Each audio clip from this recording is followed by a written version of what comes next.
లోకం ఒక మాయని తెలుసుకున్నాను. ఏది నా సొంతం కాదనుకున్నాను.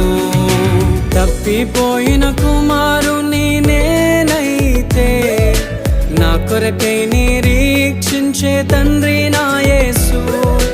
తప్పిపోయిన కుమారుని నేనైతే నా కొరకై నిరీక్షించే తండ్రి నా యేసు. ఈ లోకమంతా నేను వెతకినా నాకు లేదయ్యా ఎక్కడా ఆనందం. నీ సన్నిధిలో ఒక్క క్షణం గడిపి